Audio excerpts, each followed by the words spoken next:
जय हिंद, नमस्कार। Learn to Hindi के सभी दोस्तों का एक बार फिर से स्वागत है हमारे इस छोटे से यूट्यूब चैनल में।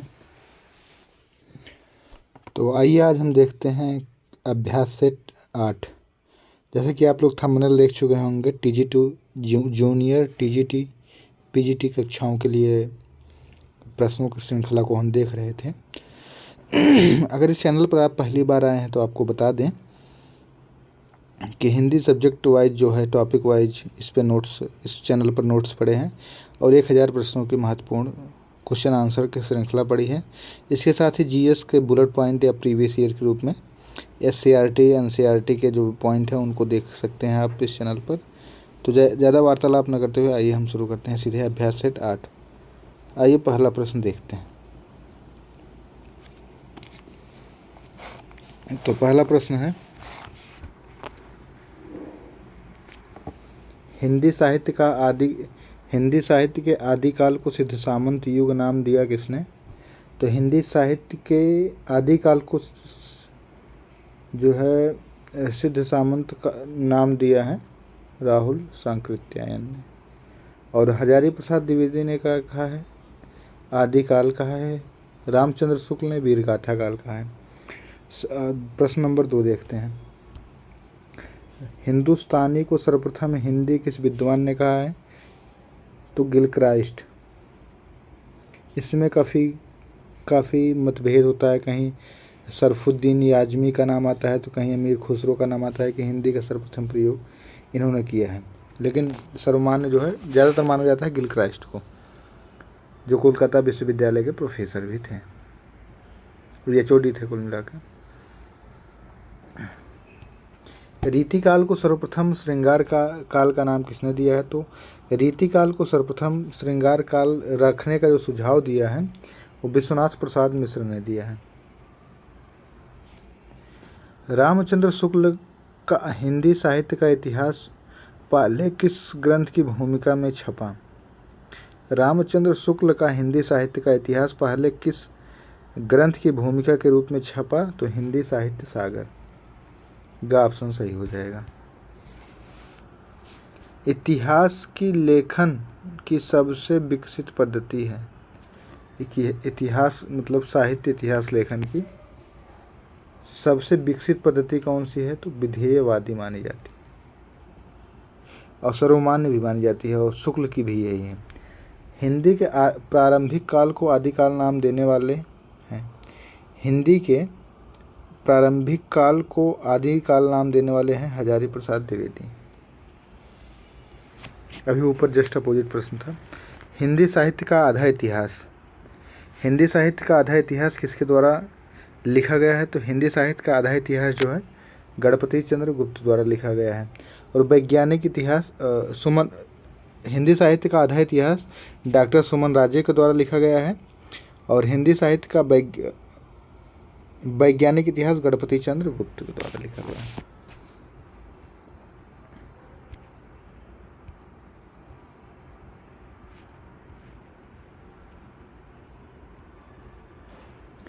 साहित्य इतिहास लेखन की परंपरा का सूत्रपात किसने किया? हिंदी साहित्य के इतिहास लेखन की परंपरा का सूत्रपात किसने किया? तो गार्सा द तासी ने, फ्रेंच भाषा में इस्तवार द लित्योर इन हिंदुस्तानी के नाम से अपना सबसे पहले ग्रंथ लिखे थे। आगे देखते हैं।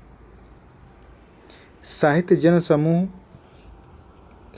जन समूह के हृदय का विकास है, यह किसकी परिभाषा है? तो यह बालकृष्ण भट्ट की परिभाषा है। साहित्य जन समूह के हृदय का विकास है, यह किसकी परिभाषा है? तो बालकृष्ण भट्ट की परिभाषा। किस लेखक के इतिहास ग्रंथ में सर्वप्रथम हिंदी साहित्य का काल विभाजन मिलता है? किस लेखक के इतिहास ग्रंथ में सर्वप्रथम हिंदी साहित्य का काल विभाजन मिलता है? तो जॉर्ज ग्रियर्सन। काम भाव और शरीर का सौंदर्य उनके यहाँ उत्सव के रूप में है, विद्यापति के संदर्भ में यह कथन किसका है? तो रामचंद्र शुक्ल का। काम भाव और शरीर का सौंदर्य उनके यहाँ उत्सव के रूप में है। विद्यापति के संदर्भ में यह किसका कथन है? तो आचार्य रामचंद्र शुक्ल का कथन है। 12 नंबर का प्रश्न देखते हैं। निम्नलिखित में से किस काव्यधारा में सहज भोग मार्ग से जीव को महासुखवाद की ओर उन्मुख किया गया है? तो महासुखवाद जो है सिद्ध साहित्य में देखा गया है। नाथ पंथ सिद्धों की परंपरा से ही छंटकर निकला है। नाथ पंथ सिद्धों की परंपरा से छंटकर ही निकला है, किसका कथन है? आचार्य रामचंद्र शुक्ल जी। आदिकाल ग्रंथ महापुराण के रचनाकार कौन है? आदिकालीन ग्रंथ महापुराण के रचयिता कौन है? तो महापुराण के रचयिता हैं पुष्पदंत। इसमें खा ऑप्शन सही हो जाएगा। राहुल संकृत्यायन ने हिंदी का पहला कवि किसे माना है? तो राहुल संकृत्यायन ने हिंदी का पहला कवि सरहपाद को माना है, जो 9वीं शताब्दी के आसपास के हैं। 9वीं शताब्दी माना जाता है। चंद्रधर शर्मा गुलेरी ने साहित्यिक अपभ्रंश को किस नाम से पुकारा है? तो साहित्यिक अपभ्रंश को पुरानी हिंदी नाम से पुकारा। सिद्धों की साधना में शून्य का पूरक तत्व क्या था? सिद्धों की साधना में शून्य का पूरक तत्व था ज्ञान, अर्थात शून्य का ज्ञान से संबंध था। किस ग्रंथ में चंद्रवरदाई को छप्पयों का राजा कहा गया है? किस ग्रंथ में चंद्रवरदाई को छप्पयों का राजा कहा गया है? तो शिव सिंह सरोज। धर्म का प्रवाह कर्म ज्ञान भक्ति इन तीनों धाराओं में चलता है। धर्म का प्रवाह कर्म ज्ञान और भक्ति इन तीनों धाराओं में चलता है। यह किसका कथन है? तो यह आचार्य रामचंद्र शुक्ल का कथन है। मदनाष्टक के रचयिता का नाम क्या है? मदनाष्टक के रचयिता का नाम जो है रहीम है। मदनाष्टक के रचयिता का नाम रहीम है। श्रृंगार रस के घोर विरोधी कौन से संत कवि थे? तो सुंदरदास थे।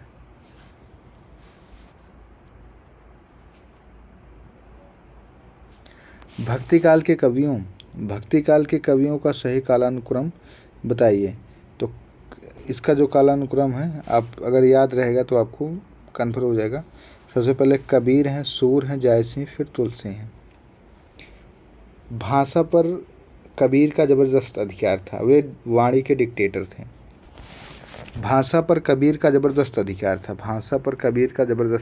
था, वे वाणी के डिक्टेटर थे। तो आइए देखते हैं। तो वाणी का डिक्टेटर जो है हजारी प्रसाद द्विवेदी ने कहा है।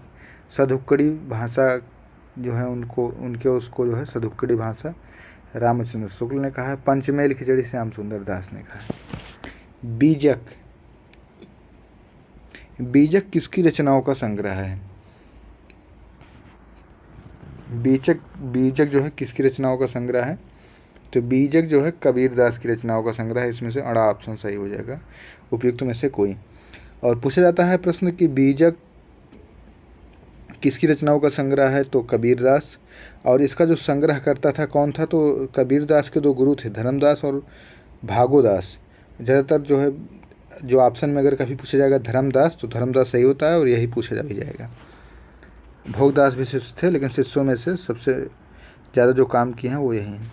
आचार्य रामचंद्र शुक्ल के अनुसार कबीर ने अपनी सखियों में सधुक्कड़ी भाषा का प्रयोग किया है। सधुक्कड़ी से उनका अभिप्राय क्या है?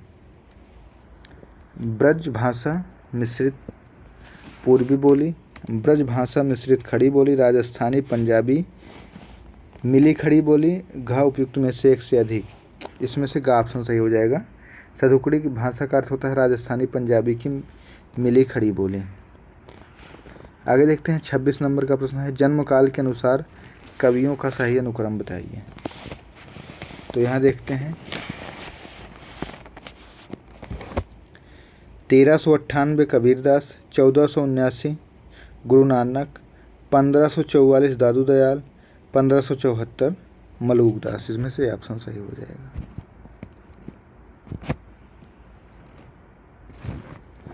26 नंबर का प्रश्न है, ज्ञानाश्रयी निर्गुण काव्य का दार्शनिक आधार क्या है? ज्ञानाश्रयी निर्गुण काव्य का दार्शनिक आधार अद्वैतवाद है। पद्मावत किस भाषा में लिखा गया? तो पद्मावत जानते हैं ये अमेठी जायस के हैं, तो ब्रज भाषा होगी नहीं, खड़ी बोली होगी नहीं, अवधी है नहीं तो खड़ी बोली हो जाएगी।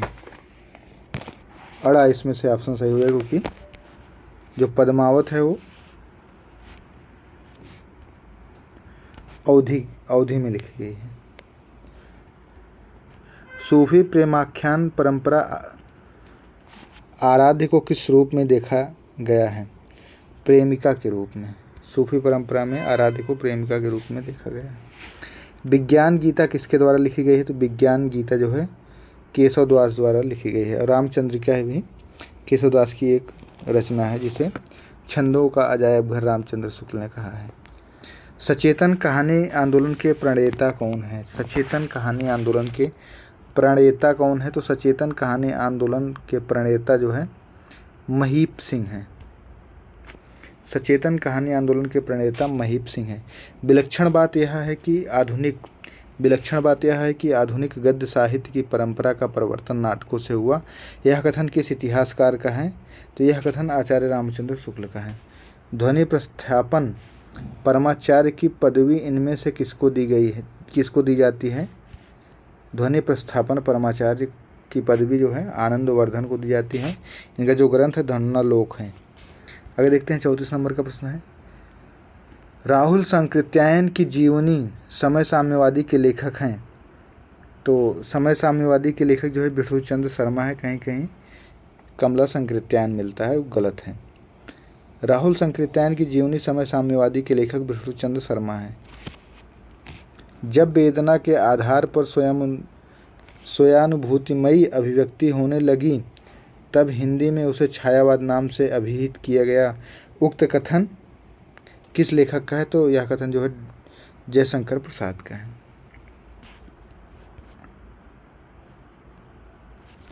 रीतिकालीन साहित्य पर किस काव्य शास्त्रीय परंपरा का गहरा असर है? संस्कृत का। निम्नलिखित रचनाकारों का जन्मकाल के अनुसार सही क्रम लगाइए। तो इसमें से आपको याद होगा तो ये सही हो जाएगा, केशवदास, फिर सेनापति, फिर चिंतामणि, फिर भूषण। भाषा बोली नहीं जनहि जिनके कुल दास, यह कथन किस कवि का है? तो यह कथन जो है बिहारी का है और केशवदास का है। रीतिकाल का वह कौन सा कवि है जो अपनी मात्र एक कृति से हिंदी साहित्य में अमर हो गया? रीतिकाल का वह कौन सा कवि है जो अपनी एकमात्र कृति से हिंदी साहित्य में अमर हो गया? तो बिहारी, इनकी एकमात्र रचना बिहारी सत्साई से अमर हो गए। निम्न में से कौन सी रचना रत्नाकर की है? निम्न में से कौन सी रचना रत्नाकर की है? तो उद्धव शतक ये भी है, रत्नाष्टक ये भी है, समालोचनादर्श ये भी है। तो इसमें से घ ऑप्शन सही हो जाएगा, उपयुक्त में से एक से अधिक। हिंदी के व्याकरण की शुद्धता और भाषा की सफाई का प्रवर्तक किसे माना जाता है? हिंदी के व्याकरण की शुद्धता और भाषा की सफाई का प्रवर्तक किसे माना जाता है? तो महावीर प्रसाद द्विवेदी। हिंदी में स्वच्छंदतावाद शब्द का सर्वप्रथम प्रयोग किसने किया है? देखो, स्वच्छंदतावाद शब्द का सर्वप्रथम प्रयोग मुकुटधर पांडे ने किया है। और जो स्वच्छंदतावादी कवि हैं या लगातार देखें तो उसमें श्रीधर पाठक का नाम आता है। तो मुकुटधर पांडे और श्रीधर पाठक दोनों आप लोग याद रखेंगे।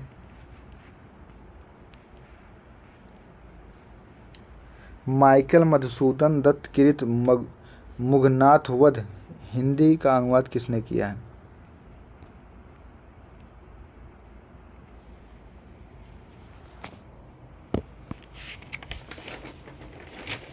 43 नंबर का प्रश्न देखते हैं।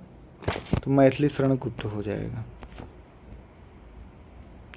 हिंदी में स्वच्छंदतावाद का कवि कौन कहा जाता है? वो जो है प्रवर्तक हैं। तो प्रवर्तक में जो है हम देख सकते हैं इनका नाम, क्या नाम इनका, ये यहाँ तो श्रीधर पाठक है ना, मुकुटधर पांडे। तो इसमें जो है श्रीधर पाठक सही हो जाएगा। गा ऑप्शन। करते तुलसी भी कैसे मानस नाद, महावीर का यदि उन्हें मिलता नहीं प्रसाद। यह जो है किसकी पंक्तियां हैं, तो ये मैथिली शरण गुप्त की पंक्तियां हैं। हिंदी भाषा के मानकीकरण की दृष्टि से कौन सा युग सर्वाधिक महत्वपूर्ण युग है। हिंदी भाषा के मानकीकरण की दृष्टि से कौन सा युग सर्वाधिक महत्वपूर्ण युग है, तो द्विवेदी युग। छायावाद किस कवि का काव्य, छायावाद के किस कवि का काव्य जो है अरविंद दर्शन से प्रभावित है, तो सूर्यकांत त्रिपाठी निराला। वस्तुओं में आध्यात्मिकता छाया का भान ही छायावाद है, तो 48 नंबर के प्रश्न में इसमें खा ऑप्शन से हो जाएगा। नंद दुलारे वाजपेयी का कथन है, आलोचक इसके। केचुआ या रबर छंद का प्रयोग किस कवि ने अपने कविताओं में किया है, तो सूर्यकांत त्रिपाठी निराला ने कुकुरमुक्ता में किया है।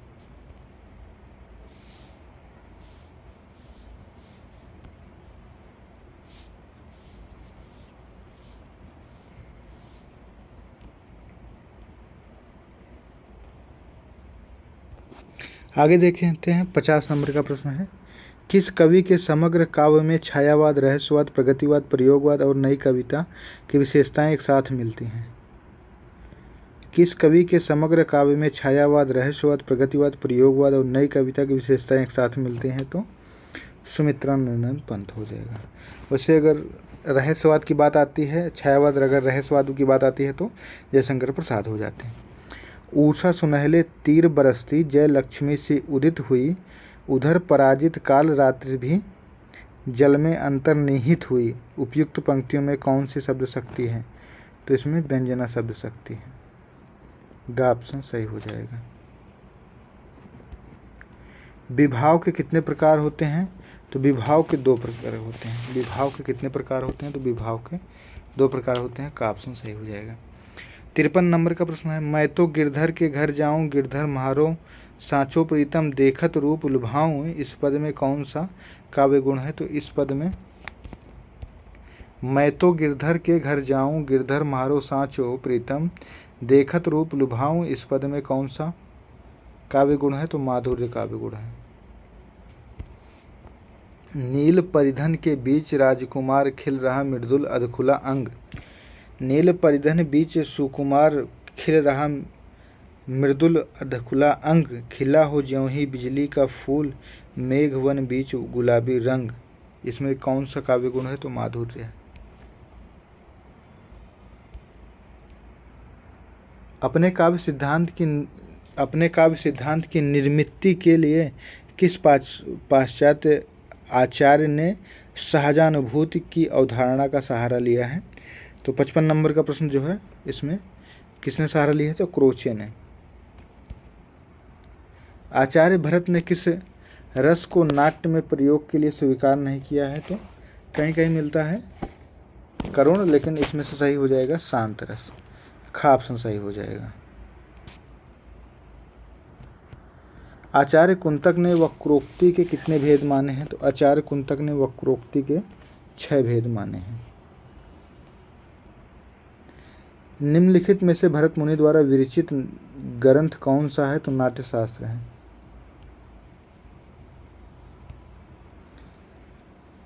निम्न में से कौन सा रस अव्यय है, तो संचारी भाव, विभाव, अस्थाई भाव, ये तीनों जो है रस अव्यय हैं, रस से निकलते हैं। मैं महावीर हूँ, पापड़ तोड़ सकता हूँ, अगर गुस्सा आ जाए तो कागज मरोड़ सकता हूँ। में कौन सा रस निहित है, तो हास्य रस है।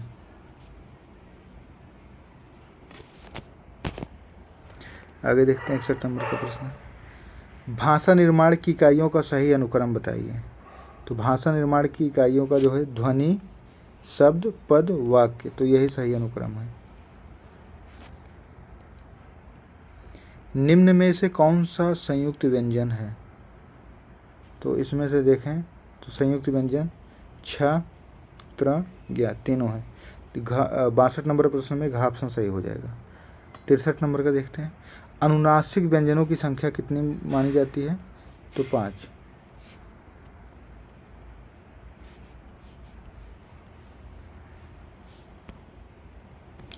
तो अनुनासिक व्यंजनों की संख्या 5 है। अड़ अड़ अड़ म न न, अरे कुल मिला के पंचमश। तो आगे देखते हैं 64 नंबर का प्रश्न है, मदोन्मत्त का सही संधि विच्छेद क्या होगा? मदोन्मत्त, तो मदोन्मत्त का मद धन उन्मत्त हो जाएगा, इसमें से ग ऑप्शन सही हो जाएगा। आगे देखते हैं 65 नंबर का प्रश्न है, उदाहरण शब्द में कौन सी संधि है? तो उदाहरण शब्द में व्यंजन संधि है। युधिष्ठिर में कौन सा समास है? तो युधिष्ठिर में तत्पुरुष समास है। आगे देखते हैं 67 नंबर का प्रश्न है, शब्द रचना में किसका योगदान होता है? तो शब्द रचना में किसका योगदान होता है? शब्द की जो रचना होती है उसमें उपसर्ग, धातु, प्रत्यय सबका योगदान होता है। तो घ ऑप्शन सही हो जाएगा, उपयुक्त में से एक से अधिक।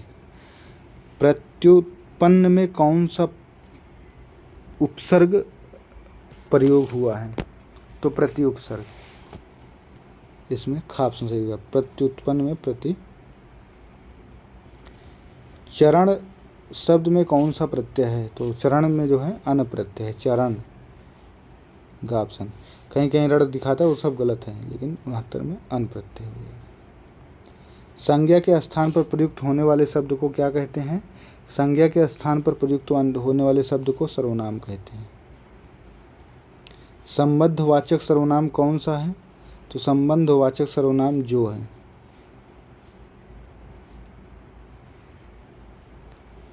किस वाक्य में अनिश्चयवाचक सर्वनाम है? कोई ना कोई तो मेरी बात सुनेगा, किसी ने पत्थर मार दिया, हमने भारत में रहकर बहुत कुछ किया। तो इसमें उपयुक्त में से एक से अधिक हो जाएगा, क्योंकि तो अनिश्चयवाचक में दोनों आ जा रहा है, किसी ने और कोई। हमने कुछ किया है इसमें नहीं आएगा, लेकिन उसमें आ जा रहा है, क्योंकि इसमें परिमाणवाचक हो जाएगा एक तरीके से। तो इसमें वैसे घ ऑप्शन सही हो जाएगा। इनमें कौन सी संज्ञा है?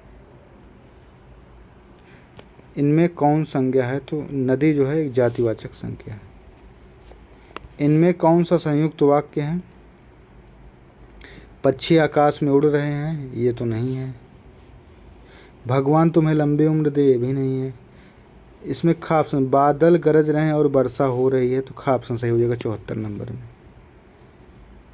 उससे अब अकेले नहीं रहा जाता में कौन सा वाच्य है? तो इसमें भाववाच्य है,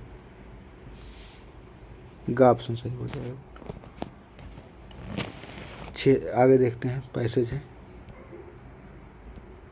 मनुष्य के जीवन में सबसे अच्छा समय लड़कपन होता है। इस समय मनुष्य को किसी भी प्रकार की चिंता नहीं होती। माँ बाप उसको बड़े प्रेम से पालते हैं, जहाँ तक बस चलता है उसको वो आराम देते हैं। वो केवल इतना ही नहीं, अपनी संतान के सुख के लिए माता पिता स्वयं कष्ट सहते हैं। दुख की बात है कि लोग माता पिता के त्याग और सेवा को भूल जाते हैं, उन्हें दुख पहुँचाते हैं। ऐसे लोग समाज और देश का कल्याण नहीं कर सकते हैं।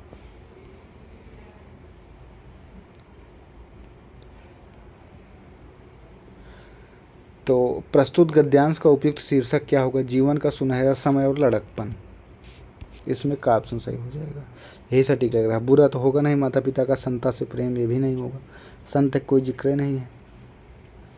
गद्यांश में रेखांकित ऐसे लोग का क्या अर्थ है? जो अपने ऐसे लोग का अर्थ है जो अपने माता पिता को प्रसन्न रखते हैं, नहीं, जो अपने माता पिता के त्याग और सेवा को भूलकर उन्हें दुख पहुंचाते हैं। तो इसमें ख ऑप्शन सही हो जाएगा। मनुष्य को किसी प्रकार की चिंता कब नहीं होती है? मनुष्य को किसी प्रकार की चिंता जो है लड़कपन में नहीं होती है। दुख की बात यह है कि कुछ लोग माता पिता के त्याग को भूल जाते हैं, कुछ लोग माता पिता को दुख पहुंचाते हैं, कुछ लोग माता पिता को घर से बाहर निकाल देते हैं।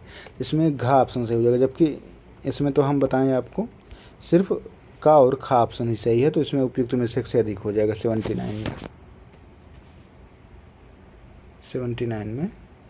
लेकिन अब बीपीएससी ने इसमें कुछ लोग माता पिता के त्याग और सेवा को भूल जाते हैं, ए माना है, का माने हैं। माता पिता स्वयं कष्ट क्यों सहते हैं? समाज में अपनी प्रतिष्ठा बनाने के लिए, अपनी संतान के सुख के लिए, संबंधियों के कोप से बचने के लिए नहीं, अपनी संतान के सुख के लिए। तो अगर आपने यहाँ तक वीडियो देखा है तो आपको बहुत बहुत धन्यवाद। चैनल पर पहली बार आए हैं, यहाँ तक वीडियो देखें तो आपको बहुत धन्यवाद। इस तरीके से चैनल पर और सारे वीडियो पड़े हैं, आप उसको देखिए, लाइक शेयर सब्सक्राइब कर दीजिए। चैनल को कमेंट भी कीजिए। परीक्षाएं बहुत जल्द होंगी, उम्मीद है आप सब लोग सफल हो जाएं। जय हिंद, नमस्कार, मिलते हैं जल्दी।